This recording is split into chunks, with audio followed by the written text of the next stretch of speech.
nos recarga y nos deja listos para recibir palabra.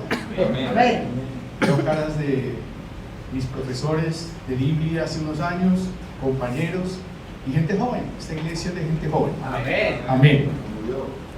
Como nosotros. Seguimos siendo jóvenes. Bueno, el tema que voy a compartirles hoy es acerca de la obediencia.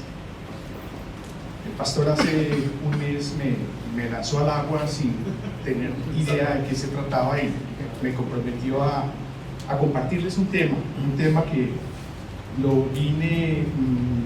el Señor me mostró, un tema que es la obediencia, un tema que genera mucha controversia, y hay controversia universal a raíz de la obediencia. Entonces, el título de la enseñanza es Conociendo la autoridad de Dios. ¿Cómo llegan ustedes hoy después de una semana de trabajo, de un día largo, pesado? ¿Quiénes madrugan en su jornada laboral? La mayoría. Y ha pasado una semana de madrugadas, de trabajo, de jornadas duras. ¿Y cómo llegamos hoy aquí a la iglesia? Cansados, ¿cierto?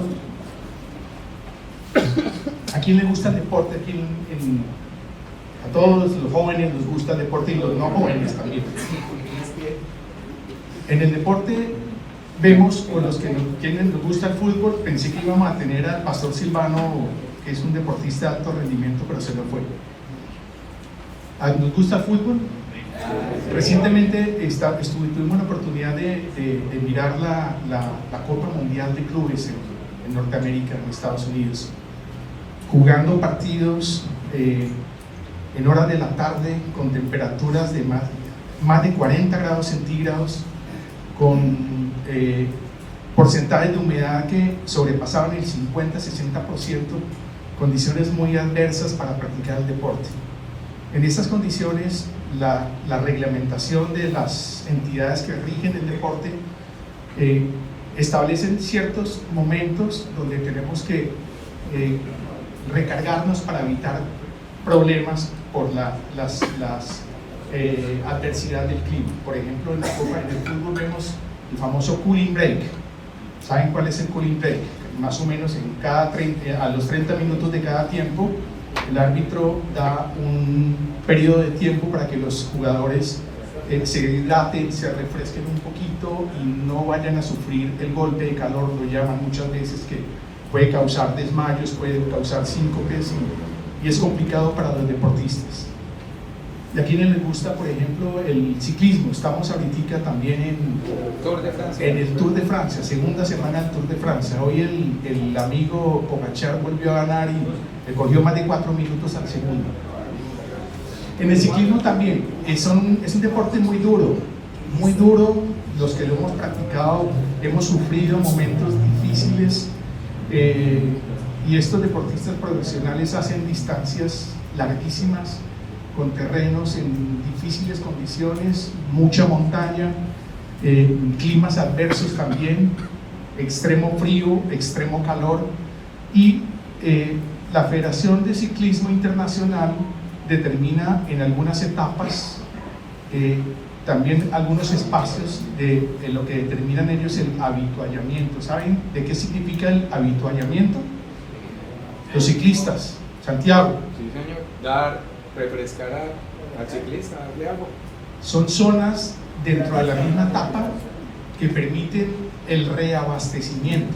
El significado de avituallamiento es abastecimiento, recarga, y lo hacen para poder estos deportistas desarrollar todo su potencial, pero recuperando las fuerzas, manteniendo la hidratación, calorías, proteínas. Ellos tienen geles hoy día especiales.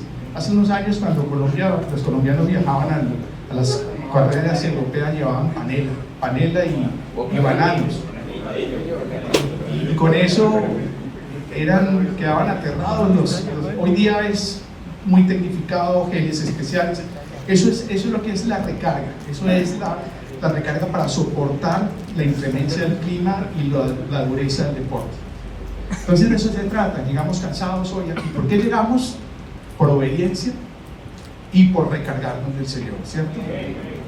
Hay un preámbulo de una alabanza muy bonita de Jesús Adrián Romero que dice en palabras de él que llegamos cansados a la presencia del Señor, pero conscientes de nuestra necesidad de ti, Señor. Necesidad del Espíritu que nos recarga para poder mantenernos y continuar en el andar del cristiano, ¿cierto? Entonces vamos a desarrollar el tema, vamos a la palabra de Dios. Vamos a la carta de Romanos, capítulo 6, versículo 16. ¿Lo tienen? Amén. Bueno, Romanos 6, 16. ¿Acaso no saben ustedes que cuando se entregan a alguien para obedecerlo, son esclavos de aquel a quien obedecen? Claro que lo son, ya sea del pecado que lleva a la muerte o de la obediencia que lleva a la justicia. Padre, gracias por tenernos reunidos esta noche. Gracias por traernos sobrenaturalmente, venciendo dificultades del transporte, del clima, de la tecnología. Gracias porque nos traes a recibir tu palabra, a recargarnos, a llenarnos nuevamente de tu espíritu para poder soportar las dificultades, los desiertos. Nos predicaba Santiago hace un par de días, los desiertos, las tentaciones. Gracias porque todas las tentaciones, nos lo enseñó hace 2 días Santiago, nosotros podemos resistirlas, pero siempre cuando estamos en el Espíritu. Amén. Gracias, Padre. Declaramos que el enemigo no tiene cabida en este lugar. En el nombre de Jesús declaramos fuera de este lugar, de nuestra iglesia y de nuestras familias. Con el Espíritu Santo hemos orado. Amén. Amén. La palabra de Dios nuevamente, volvemos ahí a Romanos 6, 16, nos habla de la esclavitud a lo que nosotros estamos obedeciendo. Si nosotros obedecemos al mundo, si obedecemos al pecado, somos esclavos del pecado. Cuando nosotros llegamos al momento de nuestra conversión, nos volvemos hijos de Dios, nosotros tenemos mucho camino por recorrer. Y ese camino está lleno de dificultades, no estamos exentos de tribulaciones, no estamos exentos de dificultades, no estamos exentos de tentaciones, y tenemos que ir siempre recargados y recargándonos continuamente en el Espíritu Santo. Amén. Para lograr lo que dice Pablo en este versículo, ser esclavos de la obediencia que nos lleva a la justicia. Amén. ¿Y cuál es la máxima justicia que conocemos nosotros? Dios. Amén. Dios representa la máxima justicia. Vamos a hablar de si necesitamos, y estamos hablando y tratando de enseñar sobre la obediencia. La obediencia, para obedecer debe existir una autoridad, y la autoridad, vamos a definir el término de autoridad. Autoridad es la capacidad o poder legítimo que tiene una persona, una institución o una entidad para ejercer control, dirigir o tomar decisiones. Toda autoridad, cualquiera que sea, se fundamenta en normas, reglas, leyes, principios o en el reconocimiento de aceptación por quienes están bajo su influencia de esa figura de autoridad. De esta forma, reconocemos 4 perspectivas de autoridad en el mundo. Estas son: la primera perspectiva es la perspectiva sociológica. La perspectiva sociológica nos habla del poder legítimo que se acepta socialmente. Por ejemplo, una empresa donde trabajamos día a día, donde nos movemos día a día. Toda empresa tiene una cabeza visible. Esa cabeza visible puede ser el gerente, el presidente, y existe un organigrama jerárquico de funciones, de tareas, de departamentos, dependiendo del tipo de empresa que sea, pero todas están sometidas a una autoridad, una sobre otra, con una cabeza visible, ¿cierto? Eso es la perspectiva sociológica. La segunda perspectiva es la perspectiva política.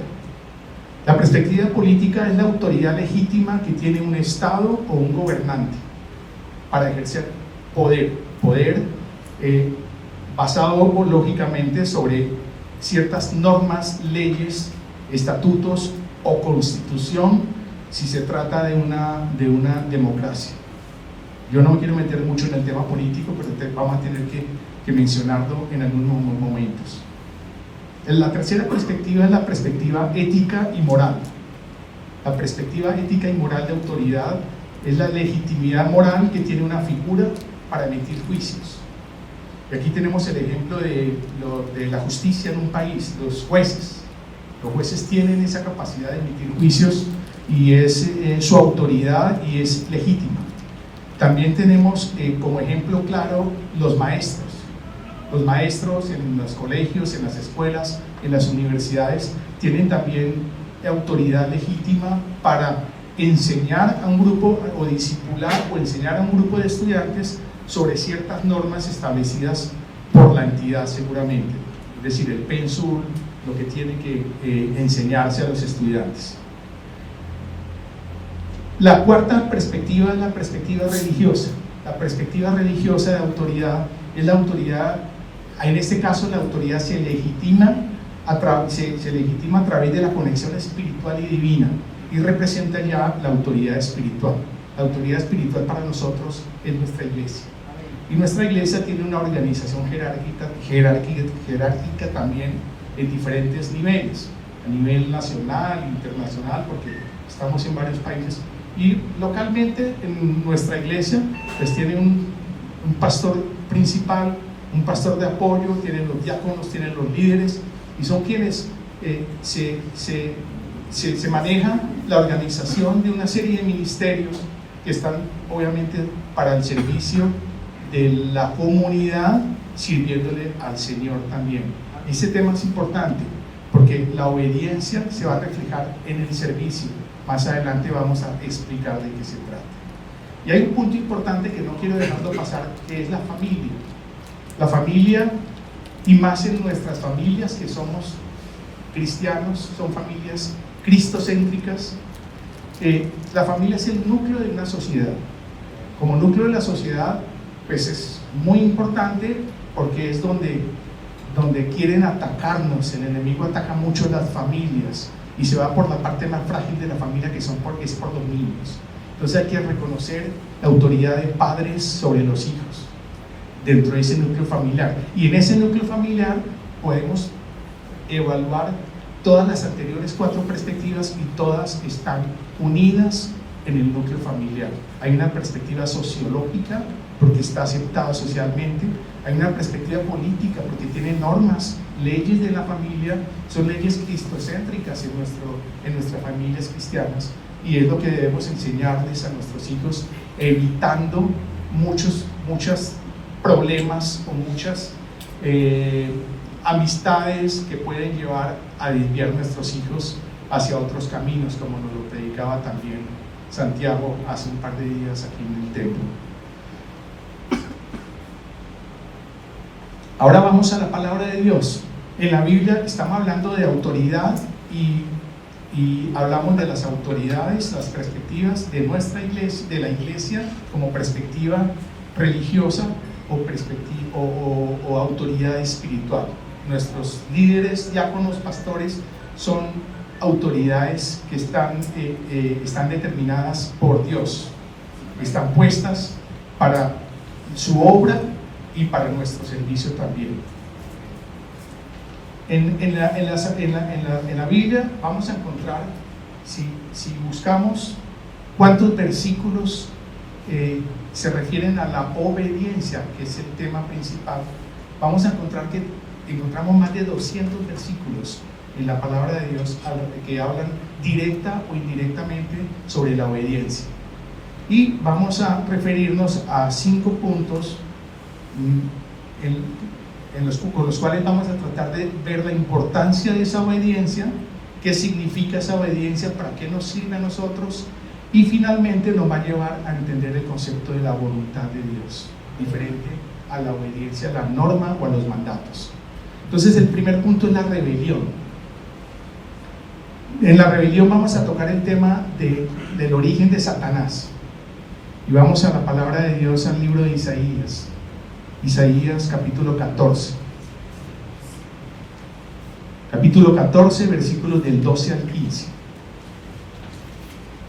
En estos versículos, Satanás lo que quiso hacer fue sobrepasar la autoridad de Dios y fue la causa de su caída.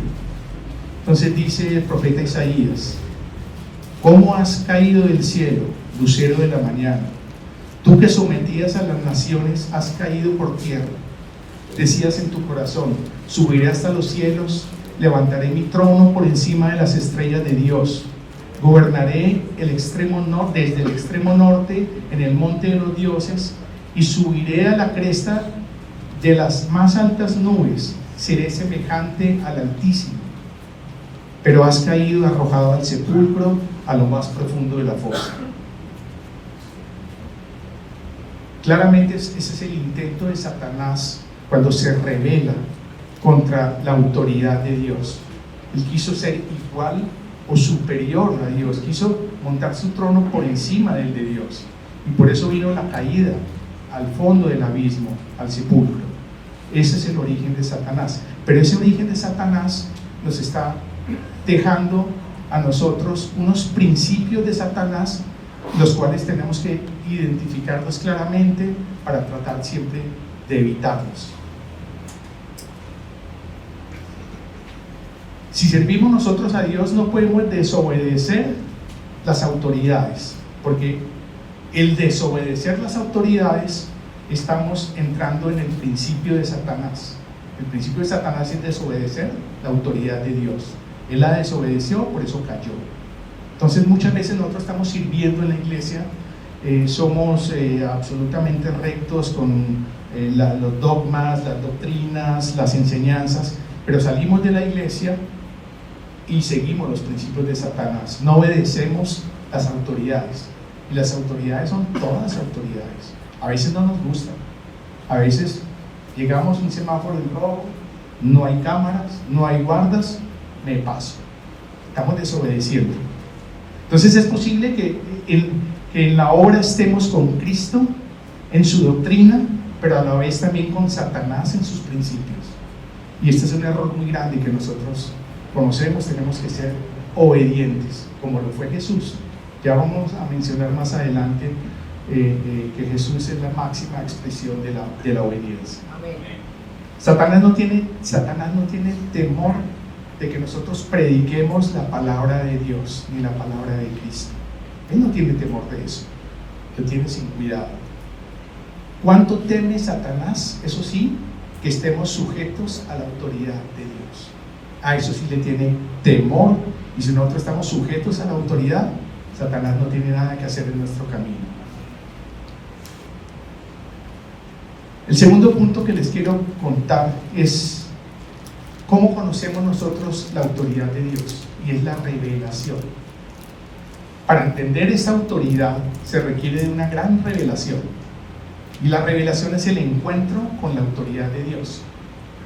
Y aquí vamos a referirnos a un personaje de la Biblia, en el Nuevo Testamento, un poquito conocido por todos nosotros, creo, que es un señor llamado Saulo de Tarso. Saulo de Tarso, Pablo, era un fariseo de origen romano. Él trató por todos los medios de destruir la iglesia de Cristo. Atacó a los seguidores, atacó a los cristianos, los apresó, los torturó, los persiguió y hasta los mató. Era tremenda la persecución que tenía Pablo en contra de los cristianos, hasta que tuvo su encuentro con la autoridad de Dios. Y esto lo encontramos en la palabra de Dios en el libro de Hechos, capítulo 9, versículos del 1 al 19. No vamos a leer todo porque son muchos versículos, pero todos conocemos la historia de Pablo camino a Damasco.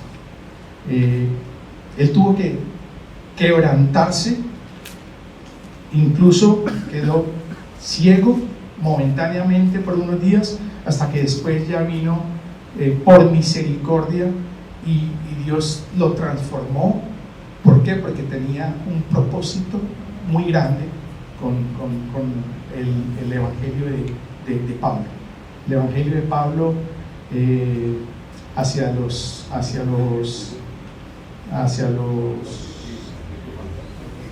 gentiles.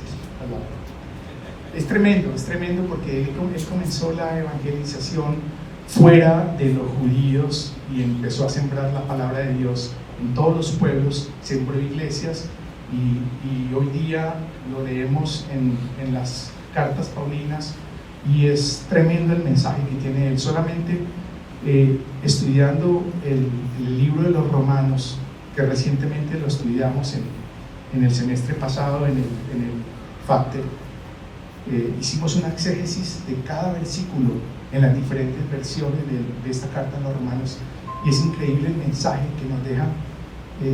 Es sobrenatural cómo se revela y cómo nos da a entender cuál es la salvación y nos ayuda a revelar el propósito. Y ya más adelante quiero tocarles el tema del propósito. Entonces fue una transformación radical en la vida de Pablo. Esa transformación radical en su vida está simbolizada por la conversión y la misericordia divina. Dios tuvo misericordia con él. Él pudo haberlo terminado inmediatamente, pero tenía un propósito y el propósito nosotros hoy día estamos viendo cuál fue el propósito de Pablo. Para conocer la autoridad de Dios durante esta revelación, nosotros muchas veces tenemos que ser quebrantados hasta la sumisión. Y para lograr entenderla es la sumisión completa, y Dios nos está mostrando en la palabra de Dios que Jesús se humilló y se quebrantó también para tener la obediencia. Él es la máxima representación de la obediencia hacia la voluntad de Dios. Vamos a la palabra de Dios, a Filipenses 2, versículos del 5 al 7, y ahí vamos a ver la forma como Jesús se humilló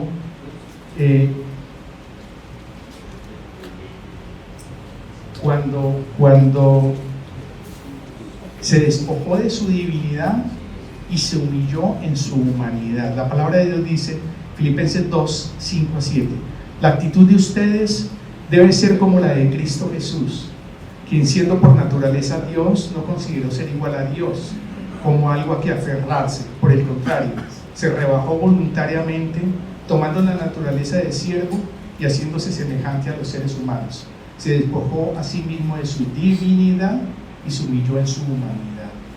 Y lo complementamos unos versículos siguientes del Filipenses 2, del 8 al 11.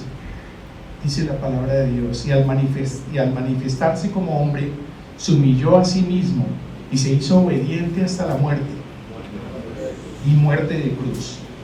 Por eso Dios lo exaltó hasta lo sumo y le otorgó el nombre que está sobre todo nombre, para que ante el nombre de Jesús se doble toda rodilla en el cielo, en la tierra y por debajo de la tierra. Amén. Y toda lengua confiese que Jesucristo es el Señor, para la gloria Amén. De Dios Padre. Amén. De esta forma, Dios, hablando de autoridad, viene siendo el emblema propio de la autoridad, mientras que Cristo adopta el símbolo de la obediencia. La máxima expresión de la obediencia fue la muerte de Jesús. Se humilló hasta el extremo de ser obediente hasta la muerte. Dios exalta al que se humille. Amén. Eso tenemos que tenerlo todos presentes. Amén. Y vamos a la palabra de Dios, al Evangelio de Mateo, capítulo 23. Capítulo 23, versículo 12. Dice la palabra de Dios, porque el que a sí mismo se enaltece será humillado, y el que se humilla será enaltecido. Amén. Obedecer como Cristo, si obedecemos como Cristo lo hizo, estamos reafirmando su principio de autoridad.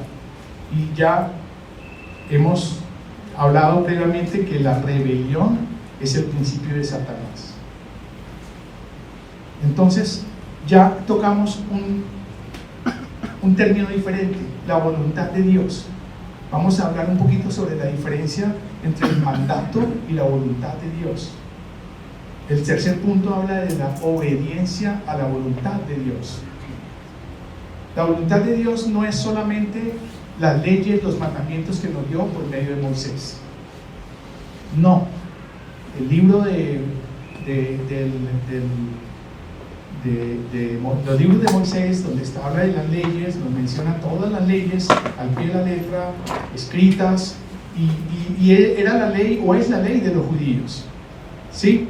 Él va un poco más allá, y él quiere mostrarnos es su voluntad, que es diferente a su mandato. Entonces la mayor exigencia de la palabra de Dios en todos los libros de la Biblia es la obediencia a la voluntad de Dios. Y tenemos nosotros como cristianos que estamos en proceso de crecimiento, de conocimiento mayor de la palabra, conocer la diferencia entre el mandato y la voluntad de Dios. ¿Sí? Cuando hayamos aprendido más acerca de la obediencia, se nos mostrará la diferencia entre el mandamiento y su voluntad. El mandamiento es una palabra hablada por Dios, mientras que su voluntad es una idea concebida en la mente de Dios. El mandamiento debe ser expresado, mientras que la voluntad puede ser tácita. El Señor Jesucristo actuaba. El mandamiento es una palabra hablada por Dios, mientras que su voluntad es una idea concebida en la mente de Dios.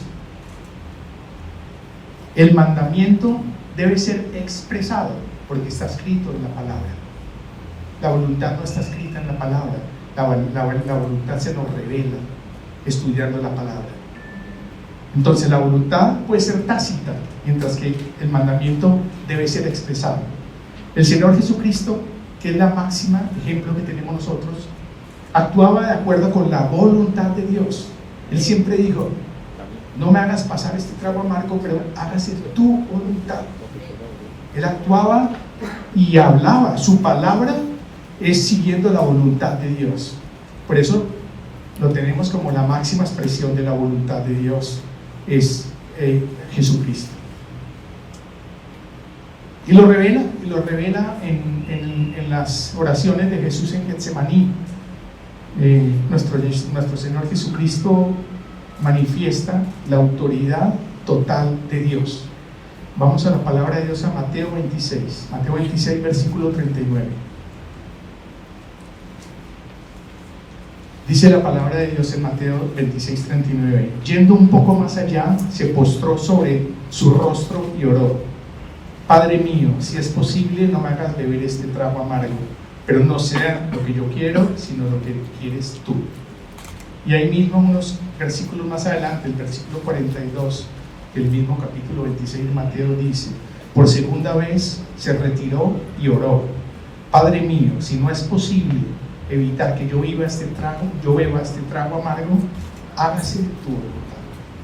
Entonces, la palabra no nos muestra cuál es la voluntad, pero sí nos la está enseñando con el actuar de todo el ministerio de Jesús.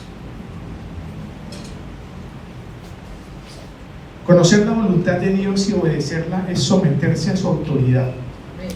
Y el servicio, ojo que aquí todos servimos o queremos servir al Señor en nuestra iglesia. Entonces, para uno servir, tiene que someterse a la autoridad de Dios, y creo que es uno de los requisitos para ser siervo en las iglesias.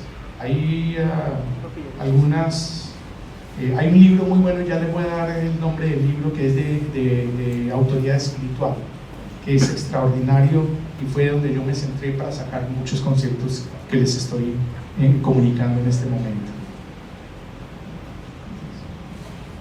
El servicio es cumplir el propósito de Dios para nuestras vidas. Aquí ya estamos hablando de propósito. Entonces Dios tiene un propósito. ¿Cuál es el propósito que tenemos nosotros para nuestras vidas?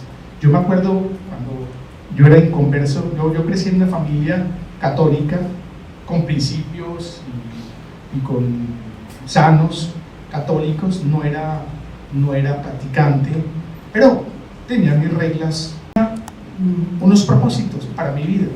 Los propósitos eran: yo quería casarme, formar un hogar, tener hijos, estudiar, ser profesional, y eso era lo que para mí era el propósito de mi vida.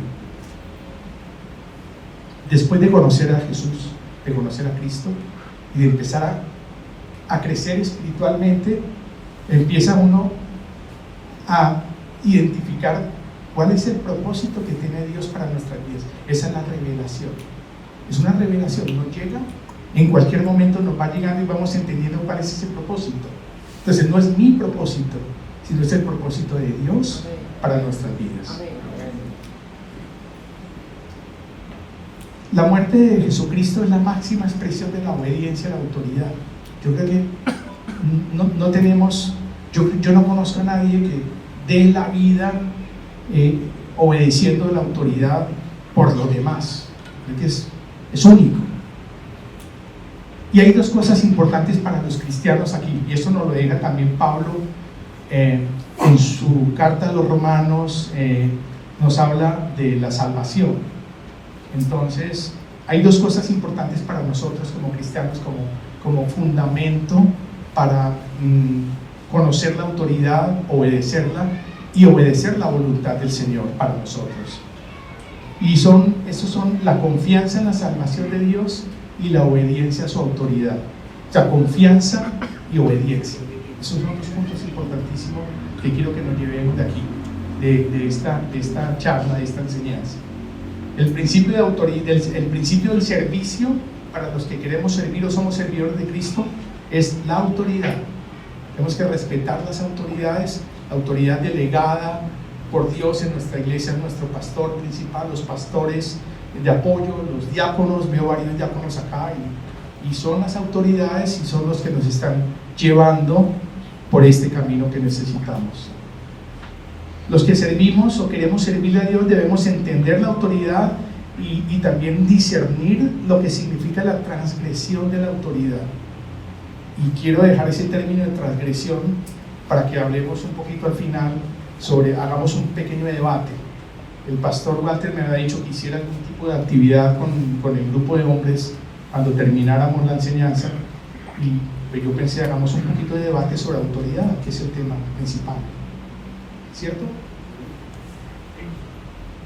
Solo después de conocer la autoridad de Dios y aprender sobre la obediencia, nosotros ya podemos guiar a nuestros hijos en el camino recto y asimismo discipular, evangelizar y llevar a nuestros hermanos en Cristo por ese camino. Es decir, ese es el propósito. El propósito es servir, y servir es ¿para qué? Para discipular, para enseñar la salvación. El cuarto punto, quiero hablarles sobre las bendiciones. Ya hablamos de conceptos. Ahora, ¿qué nos da el ser obedientes a la palabra de Dios, a su voluntad? Entonces, la obediencia trae bendiciones. Claro que trae muchas bendiciones. Voy a ponerles unos ejemplos por acá, que todos están aquí en la palabra de Dios. Vamos al libro de Jeremías 7, versículo 23. Capítulo 7, versículo 23.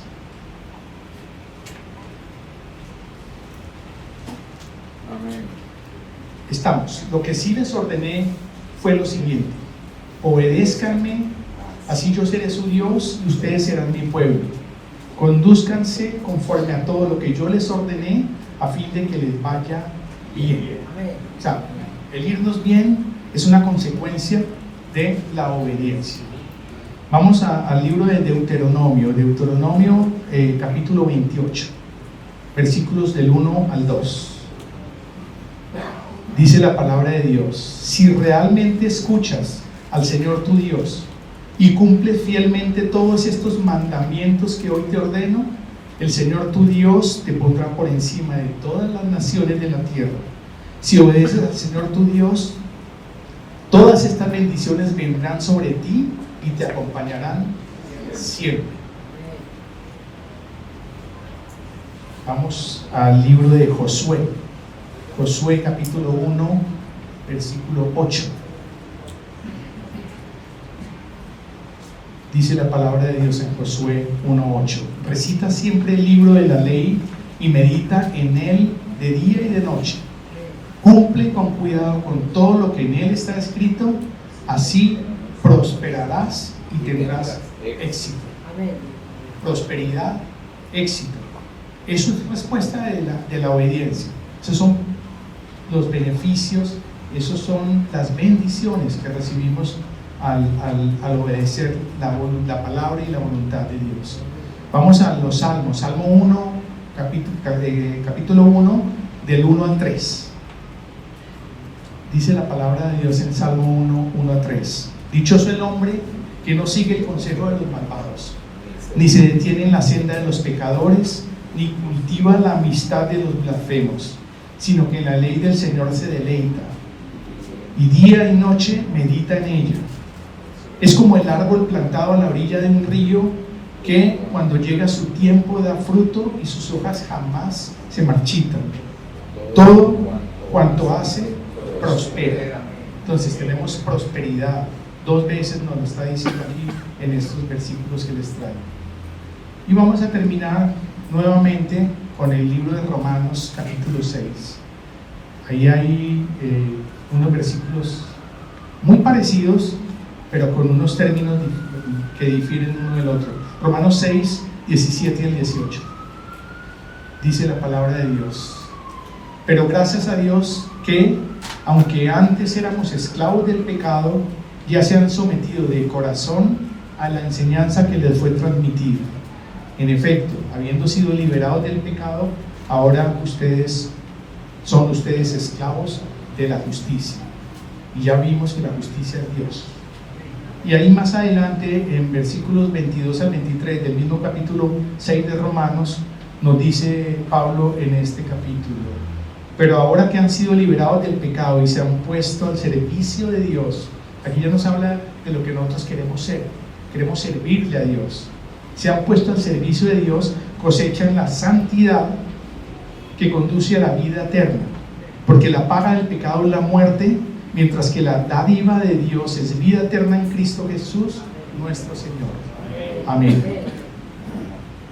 Y como último punto, quería simplemente mencionar, que ya también nos lo dijo Santiago, la prédica del miércoles, de que la obediencia también es una muestra de amor a Dios y de Dios para nosotros también. Pues a nosotros demostramos amor con la obediencia y Él también nos ama porque nosotros estamos con Él. Vamos al Evangelio de Juan, capítulo 14. Juan 14, versículo 15. Dice: si ustedes me aman, eso es un versículo muy conocido por todos. Si ustedes me aman, obedezcan mis mandamientos. Eso es todo. Y más adelante, Juan 14, 23 dice: le contestó Jesús: el que me ama obedecerá mi palabra, y mi Padre lo amará, y haremos nuestra vivienda en él. Es decir, vamos a estar con Dios, con Jesús en nuestro corazón, pero con Dios trino, Jesús y Dios en nuestro corazón, y estamos alimentados continuamente por el Espíritu. Y finalmente, simplemente las enseñanzas terminan en estos 4 conclusiones. Yo les digo, para llevar a casa, quiero que nos llevemos de aquí. Como primer punto, que el conocimiento de Dios por medio del estudio de su palabra, ese crecimiento espiritual es una bendición muy grande. Aquí quiero hacerle una cuña a mis profesores del IBLI. La iglesia nos da un recurso y es muy grande, y es una bendición muy grande, y no es fácil encontrar la forma como nos van a educar, a llevarnos de la mano en ese crecimiento espiritual para poder entender, para poder hacer una exégesis de lo que estamos leyendo, entenderlo y llevarlo a la práctica, ¿cierto? Entonces yo quiero estimularlos a todos ustedes a que, si no han hecho el IBI, por favor inscríbanse. Es una bendición muy grande. Yo terminé, aquí tengo varios compañeros, profesores del IBI. Yo terminé mi estudio del IBI 2 años y yo no paré. Y yo les estimulo a eso. Sigan estudiando. Yo empecé el FACTER hace 3 semestres y es una bendición muy grande. No es tan difícil, no es difícil porque a uno le meten el temor de que eso es muy complicado, que eso es dificilísimo, que hay que leer mucho, que mucho tiempo. No es mucho tiempo. El Espíritu Santo nos abre el entendimiento y comprendemos muy fácilmente la palabra en todas las materias. Es una bendición muy grande. Entonces, eso lo dejo como primer punto: crecer, no quedarnos como bebé amamantados, sino crecer en el conocimiento de la palabra de Dios. Yo he leído en los 15 años que llevo de cristiano, 15 o 16, no tengo el dato exacto. Yo les puedo decir que he leído la Biblia sin mentir por lo menos unos 10 veces. Cada año con el devocional uno está leyendo la Biblia y cada vez encuentra y se sorprende porque los mensajes, las interpretaciones, las promesas que uno asume son una bendición muy grande. Entonces yo les estimulo a que lo hagamos. Hay que hacerlo, como decía por acá mi amigo Álvaro. El segundo punto es entender y la revelación, la sumisión, la obediencia, el discernimiento y el conocimiento de la voluntad de Dios. El tercer punto ya lo hemos mencionado antes para que nos lleváramos a casa: la confianza en la salvación y la obediencia a la voluntad de Dios. Y la voluntad ya se nos va a ir revelando en el camino. Y las herramientas para recargarnos diariamente para resistir los ataques del enemigo, para resistir las tentaciones, para salir del desierto, porque todos pasamos, como nos lo dijo Santiago hace 2 días igual, por todas estas dificultades, por tribulaciones, por enfermedades. Es la oración, el ayuno y lo que nos dice nuestro pastor Walter: coma Biblia y no coma juego. Amén. Amén.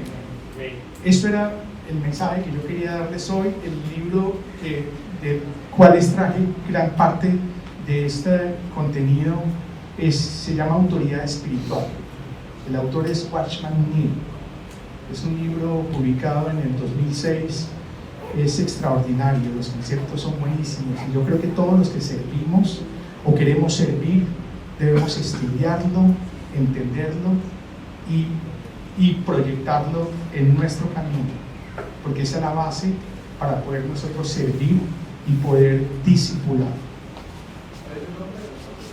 Autoridad espiritual, Watchman Nee, N-E-E. Ahora yo quiero, a mí me gusta, y en el estudio de Libli y siempre me ha gustado mucho la historia. Yo quería que nos tomáramos un rato, un momento para que debatiéramos algunos puntos sobre autoridad y obediencia. ¿Sí? Históricamente la iglesia cristiana ha sido muy perseguida desde tiempos atrás. El Imperio Romano, veíamos cómo los emperadores romanos perseguían a los cristianos, a los judíos, los llevaban al circo romano, los sacrificaban, los torturaban y quisieron acabarlos. Uno de estos era Pablo antes de su conversión, era un perseguidor de la iglesia de Cristo.